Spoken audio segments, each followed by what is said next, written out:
ආලවක දවසක් තමන්ගේ විමානේ නැතිකොට ලෞතුරා බුදුරජාණන් වහන්සේ ආලවක යක්ෂයාගේ විමානයට වඩිනවා. මගේ ලෞතුරා බුදුරජාණන් වහන්සේ ආලවකගේ විමානයට වඩිනවා. විමානයට වැඩලා ආලවක නැති වෙලාවේ ආලවකගේම ආසනේ වාඩි වෙලා ආලවක යක්ෂයාගේ බිසෝරුන්ට බණ කියනවා. ආලවකට දැනගන්න ලැබෙනෝ ලෞතුරා බුදුරජාණන් වහන්සේ ආලවකගේ විමානයට වැඩලා ආලවකගේ බිසෝරුන්ට බණ කියනවා කියලා.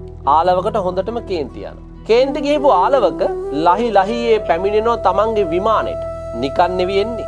අද මම ශ්‍රමණ බවත් ගෞතමයෝ පරසක්වල ගහනවා කියලා. හොඳටම කේන්ති ගිහිල්ලෙන්නේ දත් කූරු කාගෙන එන්නේ. ඒ ආපු ආලවක දකිනවා මම නැති වෙලාවේ මගේ ගෘහයට බුදුහාමුදුරුව වැඩලා මගේම බිසෝවරුන්ට මගේම පුටුවේ වාඩි වෙලා බණ කියනවා. හොඳටම කේන්ති ගියා.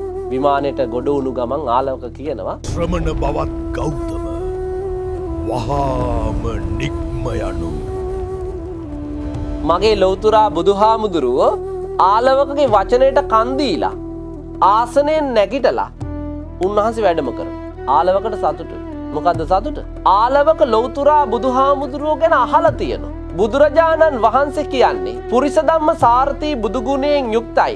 නොදැමුණු පුරුෂයන් দমনය කරන කෙනෙක්. උන්වහන්සේ ඕනෑම කෙනෙකු দমনය කරලා ඕනම දාමරික සැඩපරුස කෙනෙක් দমনය කරන කෙනෙක් තමයි ලෞතුරා බුදුහාමුදුරුව.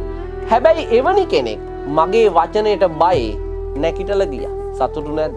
ආලවක කල්පනා කරනවා ඇත්තටම බුදුහාමුදුරුව නැකිටලා ගියේ මට බයේද? මට බයේ නම් ගියේ අඬ ගැහුවම අයිත් ඇවිල්ලා වාඩි වෙන්නත්.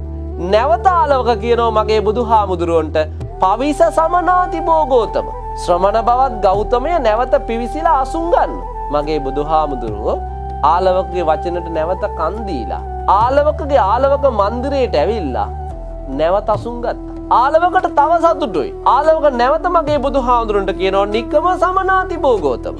ශ්‍රමණ බවත් ගෞතමය නැගිටලා යන්න කියලා අයිත් කිව්වා. මේ දෙවෙනි පාර කියන්නේ. බුදුහාමුදුර නැවත නැගිටලා එළියට ගියා. නැවත ආලවක කියනවා පවිස සමනාති භෝගෝතම. ශ්‍රමණ බවත් ගෞතමය එන්න ඇතුළට. දෙවෙනි පාරත් ඇවිල්ලා වාඩි වුණා. තුන්වෙනි පාර කියනවා නික්කම සමනාති භෝගෝතම. ශ්‍රමණ බවත් ගෞතමය නැගිටලා යන්න. මේ කීවෙනි පාරද කියන්නේ? තුන්වෙනි පාර. නැවත කියනවා තුන්වෙනි පාර පවිස සමනාති භෝගෝතම. ශ්‍රමණ බවත් ගෞතමය ඇවිල්ලා වාඩි වෙන්න කිව්වා. බුදුහාමුදුරු තුන්වෙනි පාරත් ඇවිල්ලා අසුන් ගත්තා. හතරවෙනි පාරත් කියනවා ආලවක නික්කම සමනාති භෝගෝතම. බුදුහාමුදුරු වැඩියද? හතරවෙනි පාර එළියට වැඩියේ නැහැ.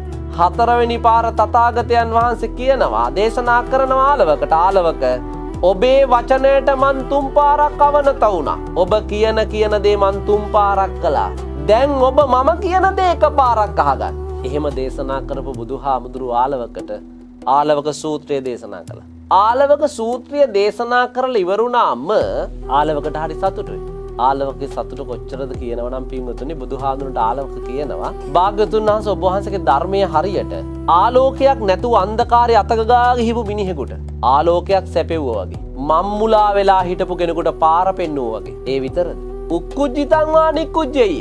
යම් දෙයක් මුණින් අතට හරවල තිබුණු දෙයක් උඩුකුරු කරලා පෙන්නුවා වගේ. කවුද මේ උපමාවලින් මේ ධර්මයේ වටිනකම කියන්නේ? ආලවක යක්ෂේ. මුලින් කොහොමද හිතන් හිටියේ? බුදුරජාණන් වහන්සේ පරසක්වල ගහන්න ඕන කියලා ආපු මිනිස්සයා.